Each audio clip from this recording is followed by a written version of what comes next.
Hello students, welcome back to my YouTube channel English Guru RS. Today I am going to teach you a poem of 12th class. This is the sixth poem. The name of the poem is Aunt Jennifer's Tigers. It is written by Adrienne Rich. She is a poetess and she favors feminism. And she is feminist. She always takes side of women and protest against the male dominating society. Now I will read the poem. I will tell you everything. What is in the poem? What is the central idea of the poem? What the poetess is telling? What are the poetic devices, tone, and some other meanings. So look at the whiteboard. Art Jennifer tigers किसने लिखा है? Adrian rich ने लिखा है. ये poetess है, poet नहीं, poetess. Lady रहती है उसको पोइटेस बोलते हैं. ये क्या है? पोइटेस.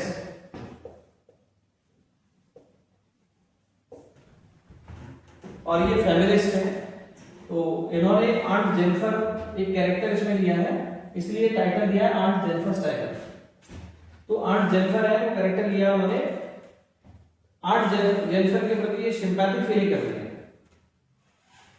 तो ये सिंपैथी कैसी है देखो आप, मैं रीड करता हूं तो आपको समझ आएगा क्या है.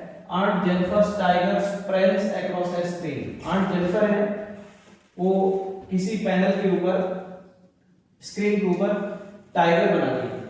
वो वेविंग कर रही है, एम्ब्रॉयडरी कर रही है, उसमें कढ़ाई कर रही है नीडल के माध्यम से. Bright topaz derivations.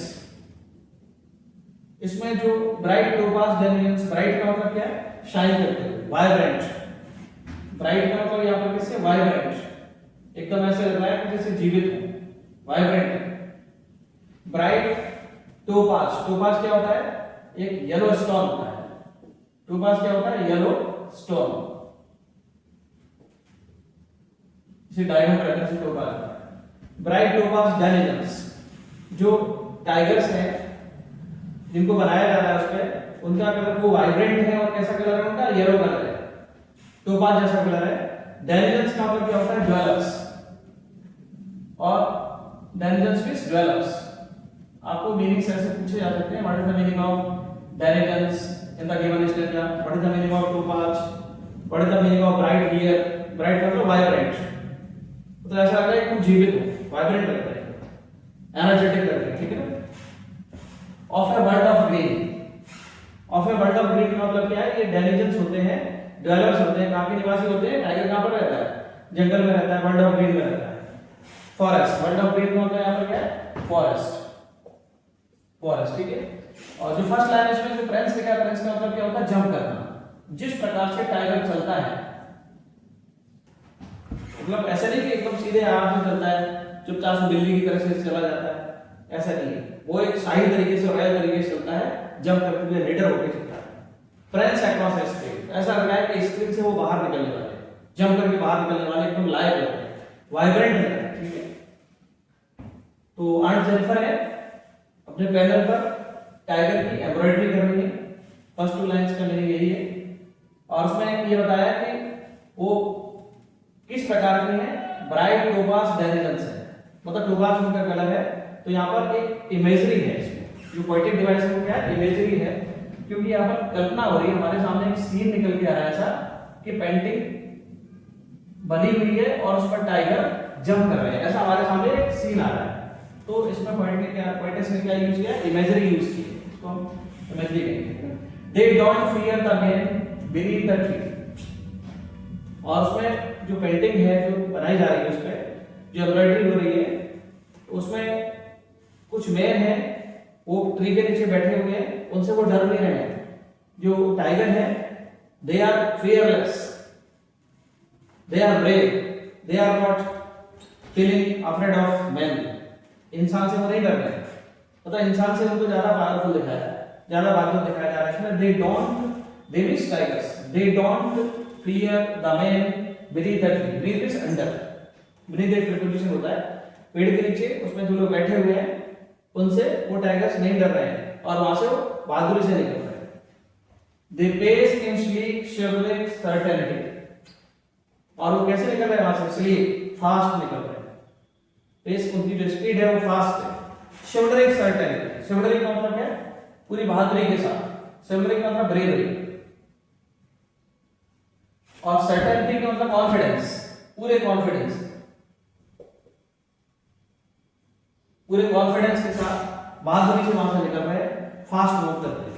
तो देखिए स्लीप, शिवल्डरिंग, सर्टेनिटी, साथ साउंड 3 बार आ रहा है, इसका मतलब इसमें क्या है, एलिट्रेशन है। और किसी लेटर की साउंड 2 से अधिक बार रिपीट हो जाए तो एलिट्रेशन होता है। तो जो फर्स्ट स्टेज है इसका मीनिंग आपको समझ आया। Aunt Jennifer tiger spreads over across a screen, aunt Jennifer जो टाइगर बना रही है पैनल के ऊपर, वो स्क्रीन से ऐसा लग रहा है कि जंप कर रहे हैं। Bright topaz guardians of a world of green, और ये टाइगर होते हैं, ये फॉरेस्ट में रहने वाले होते हैं, और यहाँ पर उनको कैसा दिखाया गया है, ब्राइट टोपाज, एकदम वाइब्रेंट दिखाया गया है, और येलो कलर में है। टोपाज का मतलब येलो स्टोन की तरह से उनका कलर है। डेनियस गर्ल्स, ये नेचुरल गर्ल्स होते हैं, नेचर के बीच में रहते हैं। They don't fear the man beneath the tree, और उसमें पेड़ के नीचे जो लोग बैठे रहते हैं फॉरेस्ट में, पेंटिंग में दिख रहा है, तो उससे वो डर नहीं रहे, वहां से निकल रहे हैं। They pace in sleek chivalric certainty, वो पूरे बहादुरी के साथ फास्ट स्पीड में, ऐसा नहीं डर कर वहां से निकल रहे हैं, बहादुरी के साथ फास्ट स्पीड में कॉन्फिडेंटली वहां से जा रहे हैं, सर्टेनिटी के साथ कॉन्फिडेंटली जा रहे हैं। नाउ सेकंड स्टांजा देखिए, aunt Jennifer's fingers fluttering through her wool, और आंट जेनिफर है पैनल के ऊपर वूल से एम्ब्रॉयडरी कर रही है, तो उनकी जो फिंगर्स है वो क्या कर रही है, फ्लटरिंग कर रही है। फ्लटरिंग का मतलब मूविंग कर रही है, लेकिन वो डर के कारण से हिल रही है, कांप रही है, उनकी शेकिंग कर रही है। उनकी जो फिंगर्स है, फ्लटरिंग का मतलब शेकिंग, मूविंग कर रही है, कांप रही है। फिंगर्स फ्लटरिंग थ्रू हर वूल, तो देखिए फिंगर्स फ्लटरिंग, एफ का साउंड यहां पर 2 बार रिपीट हो रहा है, इसमें फिर से एलिट्रेशन है, ठीक है, एलिट्रेशन है, fingers F F sound repeat हो रहा है। Aunt Jennifer's fingers fluttering through her wool find even the ivory needle hard to, अब उनको जो आइवरी नीडल है उसको भी चलाने में बहुत डिफिकल्टी महसूस हो रही है, उनको कमजोरी महसूस हो रही है, बेचारी वो डर रही है, लेकिन तो भी वर्क कर रही है। इसका मतलब ये है कि मेल डोमिनेटेड सोसाइटी में जो फीमेल रहती है उनके ऊपर अत्याचार किया जाता है, उनको डांट फटकार के रखा जाता है, उनको कंट्रोल करके रखा जाता है। तो आंट जेनिफर जो कैरेक्टर है इसमें, जो एड्रियन रिच ने कैरेक्टर जो क्रिएट किया है स्कूल में, वो ऐसा लग रहा है कि वो मैन के कंट्रोल में है, जबरदस्ती उनको काम करना पड़ता है। The massive weight of uncle's wedding band, देखिए अंकल के साथ में जो उनकी शादी हुई है, उस शादी के बंधन में जो वो बंधी है, उस बंधन का वो रिस्पेक्ट कर रही है, और उस वेडिंग बैंड के कारण से वो जबरदस्ती उनको काम करना पड़ रहा है। वो अपनी आवाज नहीं उठा पा रही है क्योंकि मेल डोमिनेटेड सोसाइटी है। द मासिव वेट, मासिव मतलब हैवी, हैवी वेट। अब देखिए वेडिंग बैंड क्या हो सकता है, रिंग सेरेमनी होती है तो रिंग पहनाई जाती है, वेडिंग बैंड का मतलब यहां पर क्या, रिंग हो सकती है, ठीक है, तो रिंग पहनाते हैं। उस रिंग में इतना वेट तो नहीं होगा कि उससे उनकी फिंगर्स शेक कर रही हो, कांप रही हो, ठीक है, उसको चलाने में कोई दिक्कत हो रही हो, हैवी वेट हो उसके अंदर, ऐसा तो फील नहीं होगा उनको, लेकिन वो शादी का जो बंधन है उसका वेट है, उसकी बात विटनेस यहां पर करते हैं। तो शादी के बंधन के वेट के कारण से, उसके बोझ के कारण से उनको काम करना पड़ रहा है, मतलब उसको बर्दाश्त कर रही है, कैसे उसको टॉलरेट कर रही है। The massive weight of uncle's wedding band, uncle की वेडिंग बैंड के कारण से, शादी के बंधन में जो बंधी हुई है उस कारण से उनको वर्क करना पड़ता है। Sits heavily upon aunt Jennifer's hand, जो वेडिंग बैंड है वो आंट जेनिफर के हैंड पर हैवीली उस पर बैठा हुआ है। बैंड बैठा हुआ है मींस रिंग बैठी हुई है, तो रिंग तो नहीं बैठती, तो ये तो नॉन लिविंग को लिविंग की तरह से ट्रीट किया जा रहा है यहाँ पर, तो इसमें पर्सोनिफिकेशन भी है। इसमें क्या होगा, पर्सोनिफिकेशन, इस पोएम में पर्सोनिफिकेशन भी है। जब नॉन लिविंग को लिविंग की तरह से ट्रीट करते हैं तो पर्सोनिफिकेशन होता है, ठीक है। The massive weight of uncle's wedding band sits heavily upon aunt Jennifer's hand, aunt Jennifer के हैंड पर वो हैवीली बैठा हुआ है, जो वेडिंग बैंड है उसमें बैठा हुआ है, मतलब बोझ बन गया है उनके लिए। जो शादी का बंधन है वो उनके लिए बोझ बन गया है। अब next stanza, when aunt is dead, point ये कह रहा है कि उस बोझ के कारण से उनको वर्क करना पड़ रहा है, वो उसको बर्दाश्त कर रही है, अंकल का रिस्पेक्ट कर रही है। मेल डोमिनेटेड सोसाइटी है इसलिए दबके रहना पड़ रहा है आपको। लेकिन नेक्स्ट स्टेंजा, थर्ड स्टेंजा देखिए, व्हेन आंट इज डेड, लेकिन अब आंट की कभी तो डेथ होगी। जब आंट की डेथ हो जाएगी, हर टेरिफाइड हैंड्स विल लाई, तो उनके जो टेरिफाइड हैंड्स हैं, जो डरे हुए हाथ है, वो रुक जाएंगे। वो भी क्योंकि डेथ हो जाएगी तो हाथ काम करना स्टॉप कर देंगे, बॉडी उनकी पड़ी रह जाएगी तो हाथ भी पड़े रह जाएंगे। लेकिन जो हाथ डरे हुए हैं, यहाँ पर हाथों को डरा हुआ बताया जा रहा है, इसमें अगेन पर्सोनिफिकेशन है। टेरिफाइड हैंड्स, हाथ किससे डरते हैं? इंसान डरता है, फीलिंग से डरता है, वो जिंदा हुआ तो डरेगा, हाथ कैसे डरेगा? तो यहाँ पर पर्सोनिफिकेशन है, टेरिफाइड हैंड्स विल लाई, इसमें फिर से पर्सोनिफिकेशन है, इसमें अगेन पर्सोनिफिकेशन है, टेरिफाइड हैंड्स में will lie still ringed with audience she was mastered bye, लेकिन मरने के बाद भी उनका डर समाप्त नहीं होगा।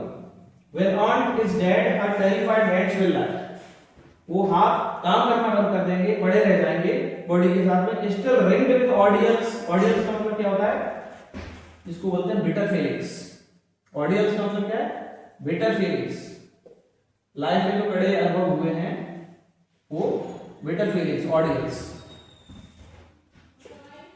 Still ringed with audience she was mastered bye, तो जो ऑडियंस है, बिटर फीलिंग्स है, वो अभी भी उनको कंट्रोल करती रहेगी, अभी भी उनको डर सताता रहेगा, वो डर उनका समाप्त नहीं होगा मरने के बाद। स्टिल रिंग्ड विद मतलब वो घेरे रहेगा, उनको कवर किया रहेगा। With audience she was mastered by the tigers in the panel that she made, लेकिन जो टाइगर उसने आंट जेनिफर ने जो पैनल में बनाए हैं, the tigers in the panel that she made, tigers जो पैनल में उन्होंने बनाए हैं, विल गो ऑन प्रेंसिंग, वो नहीं रुकेंगे, वो जंप करते रहेंगे। प्राउड, अपने आप में प्राउड वैसे फील करेंगे जैसे अभी कर रहे थे, एंड अनअफ्रेड, और वो किसी से डरेंगे नहीं। तो पॉइंट लास्ट देखो, प्रेंसिंग प्राउड, प्रेंसिंग प्राउड इसमें एलिट्रेशन अकेले, प्रेंसिंग प्राउड में क्या है? इसमें एलिट्रेशन, पीपी साउंड इसमें रिपीट हो रहा है। तो ये लास्ट का ये 2 लाइंस है, इसमें पॉइंट ये कहना चाहता है कि जिस पर अत्याचार किया जाता है वो तो लाइफ में डरता था, लेकिन उसके अंदर कुछ फीलिंग्स थी, वो अपोज करना चाहता था, लेकिन किसी कारण से वो अपोज नहीं कर पाया। आंट जेनिफर है, वो अपोज करना चाहती है, लेकिन मेल डोमिनेटेड सोसाइटी है, पूरी लाइफ उनकी ऐसे ही सप्रेशन में, अत्याचार में ऐसे ही निकली, फीलिंग्स को दबाए नहीं, लेकिन फीलिंग्स को उन्होंने एक्सप्रेस किया टाइगर्स के माध्यम से अपने पैनल में। और उन्होंने ये शो किया है इस पोएम में, एड्रिना रिच ने, कि जो आंट जेनिफर है उनकी जो फीलिंग्स है अपोजिशन वाली, अपोज वाली, वो फीलिंग्स अपोज करने के लिए कभी न कभी प्रयास करती रहेंगी, और वो प्रयास कभी न कभी सफल होगा। जिस प्रकार से इंसान से, ह्यूमन से टाइगर को उसमें ज्यादा पावरफुल दिखाया है, क्योंकि टाइगर इंसान से उसमें नहीं डर रहा है। The tigers in the panel that she made, जो टाइगर्स उन्होंने पैनल में बनाए हैं, विल गो ऑन प्रेंसिंग, वो जंप करते रहेंगे, प्राउड रहेंगे, अनअफ्रेड रहेंगे, वो नहीं डरेंगे किसी से। तो कभी न कभी उनकी जीत होगी, उनकी फीलिंग्स स्ट्रगल करती रहेगी। इस पोएम के माध्यम से लोग इसको रीड करेंगे और इस चीज को समझेंगे। तो एड्रिना रिच है, वो वुमेन की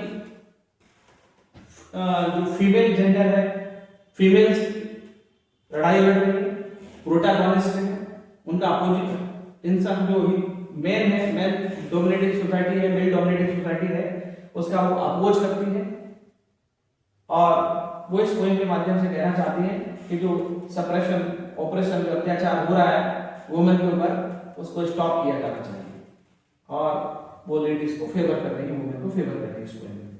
तो इस पोएम का सेंट्रल आइडिया यही है कि कुछ कंट्रीज ऐसे हैं जहां पर मेल डोमिनेटेड सोसाइटी है, जैसे इंडियन सोसाइटी कैसे मेल डोमिनेटेड है, यहाँ पर जो मेल रहता है उसका सब जगह उसका सरनेम चलेगा, है ना, उसके कहने से घर चलेगा, उसके कहने से सारे काम होंगे, लीडरशिप मैन करेगा, सब जगह ये चल रहा है। और जो वुमन है उसको घर के अंदर रहना पड़ेगा, लिमिटेड फ्रीडम रहेगी उसको, ये सारा सब कुछ है। तो जो फीमेल है, जो वुमेन है, वो स्ट्रगल कर रही है और वो कोशिश कर रही है कि हम क्यों नहीं कर सकते इस काम को, जो मेल कर सकता है उसको वुमेन क्यों नहीं कर सकती।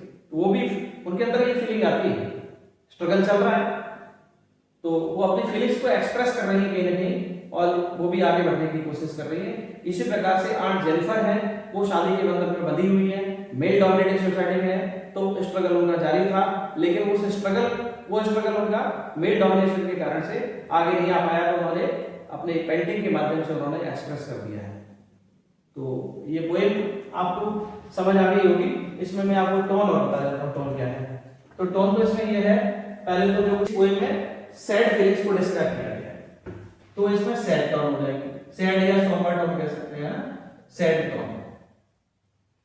और दूसरा इसमें आशावादी, पोएट ने ये भी आशा दिखाई है इसमें कि टाइगर को उन्होंने पैनल पे बनाया है, तो उनकी जो फीलिंग्स हैं वो उन्होंने एक्सप्रेस कर दी है अपनी पेंटिंग के माध्यम से, और फीलिंग्स स्ट्रगल करती रहेगी। तो ऑप्टिमिज्म इसमें दिखाई है कि कभी तो उनकी जीत होगी। जिस प्रकार से टाइगर इंसान से आगे है पावर में और वो अनअफेयर्ड है, तो इसमें ऑप्टिमिज्म भी है, ऑप्टिमिज्म। इसकी राइमिंग स्कीम मैं आपको बता देता हूं। राइमिंग स्कीम देखो, स्क्रीन फर्स्ट लाइन में आ रहा है स्क्रीन, तो ए से डिनोट कर देते हैं इसको, और ग्रीन सेम साउंड आ रही है तो इसको फिर से ए से डिनोट करते हैं। नेक्स्ट वाले में देखो आ रहा है ट्री, इसको बी से डिनोट करते हैं ट्री, और इसमें देखो आ रहा है next chivalric, certainty, certainty, tree certainty, इसको बी से डिनोट कर देते हैं ट्री, टी ऐसे आ रहा है। वूल सी और पुल शी, ऐसे डिनोट करना है। वैसे पूरा लाइन से करना है, तो इसमें जो राइमिंग स्कीम बन रही है वो क्या बन रही है, डबल ए डबल बी, ये राइमिंग स्कीम बन रही है। नेक्स्ट इसमें क्या बना है, तो सी सी डी डी ऐसे कर लो, ई ऐसे इस तरह से आगे सिंबल हम बढ़ाते जाएंगे लेटर के अकॉर्डिंग, ठीक है। तो इसमें हमने कर दिया ए ए बी, तो इसके rhyming scheme A B B हो गए, इसमें सी सी हो जाएगा, यहाँ डी डी कर दो ऐसे ऐसे, इसमें ई ई एफ एफ ऐसे हो जाएगा। चार स्टेप, तीन स्टेप है और 4 लाइन से देखना है, तो हमने देख लिया इसमें डबल ए डबल बी इसके राइमिंग स्कीम। आई थिंक ये पोएम आपको समझ आ गई होगी। आप मेरे वीडियो को लाइक करना, इसको वॉच करना, शेयर करना और मेरे चैनल को सब्सक्राइब करना, जिससे मुझे इंस्पिरेशन मिलती रहे। मैं आपको और वीडियो ऐसे बनाऊंगा, आपकी हेल्प करूंगा। Thank you, have a nice day. Congratulations for board exams, congratulations for board exams, thank you.